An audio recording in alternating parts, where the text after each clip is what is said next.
Hello दोस्तों, आज आप सुनेंगे राजा की 3 सीखें। तो आइए शुरू करते हैं। बहुत समय पहले की बात है, एक छोटे से राज्य में राजा विशाल देव का शासन था। राजा विशाल देव अपनी प्रजा के प्रति न्यायप्रिय और दयालु थे। उनके राज्य में हर कोई खुशहाल था और राज्य में कोई भी भूखा या असंतुष्ट नहीं था। लेकिन राजा को हमेशा एक चिंता सताती थी, उनकी राज्य का भविष्य। राजा के 3 पुत्र थे, विक्रम, वीर और वसंत। तीनों ही पुत्र अत्यंत बुद्धिमान, शक्तिशाली और गुणवान थे। लेकिन राजा नहीं जानता था कि कौन राज्य का अगला राजा बनेगा।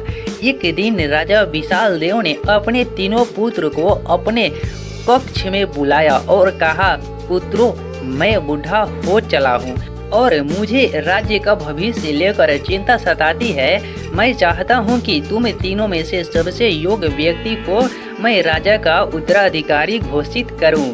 लेकिन इसके लिए मुझे तुमसे कुछ सीखने की जरूरत है। राजा ने आगे कहा, मैं तुम तीनों को एक एक सिक्का दूंगा। तुम्हें इस सिक्के का उपयोग करके 3 दिनों के अंदर ऐसी चीज खरीदनी है जो पूरे महल को भर दे। याद रखो, ये सिर्फ एक परीक्षा है और तुम्हें अपनी बुद्धिमानी का प्रमाण देना है।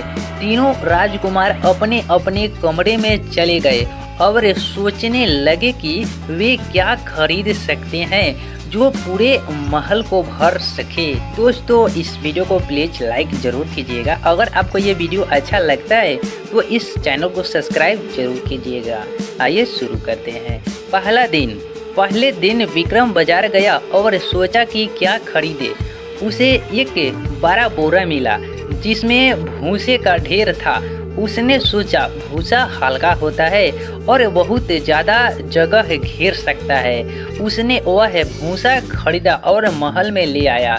राजमहल के बड़े कक्ष में वह भूसा फैलाया गया, लेकिन वह पूरे कक्ष को नहीं भर पाया। राजा ने विक्रम से कहा, यह अच्छा प्रयास था, लेकिन यह महल को पूरी तरह से नहीं भर पाया।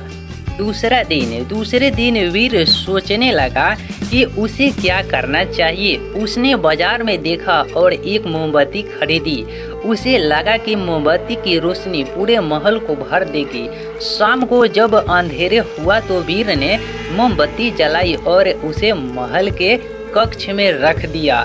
मोमबत्ती की रोशनी ने पूरे कक्ष को प्रकाशम कर दिया, लेकिन फिर भी महल के हर कोने तक नहीं पहुंच पाई।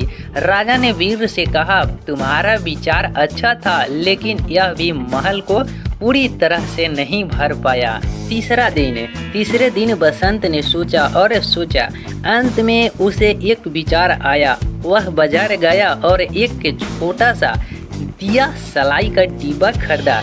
जब वह महल लौटा तो राजा और सभी दरबारियों ने उसे हैरानी से देखा।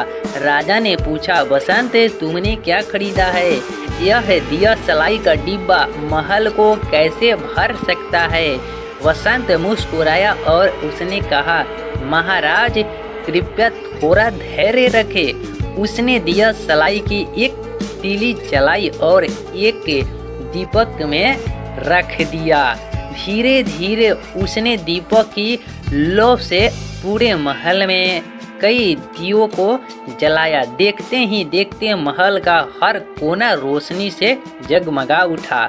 वसंत ने कहा, पिताजी, अंधेरे को दूर करने के लिए रोशनी ही काफी होती है।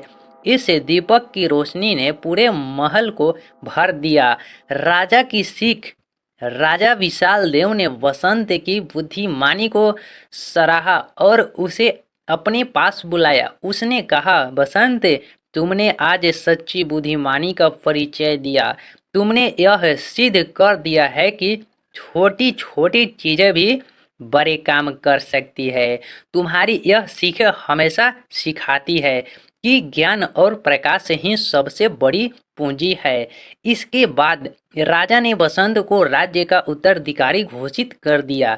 उन्होंने कहा, इस राज्य को ऐसे ही बुद्धिमान और दयालु राजा की जरूरत है, जो ज्ञान और प्रकाश की शक्ति को समझे विक्रम और वीर ने भी बसंत की प्रकाश की ओर स्वीकार किया कि उनका भाई इस जिम्मेदारी के लिए सबसे योग्य, और उन्होंने अपने पिता से भी सीख की सच्ची बुद्धिमानी और ज्ञान की ही किसी को महान बनाता है।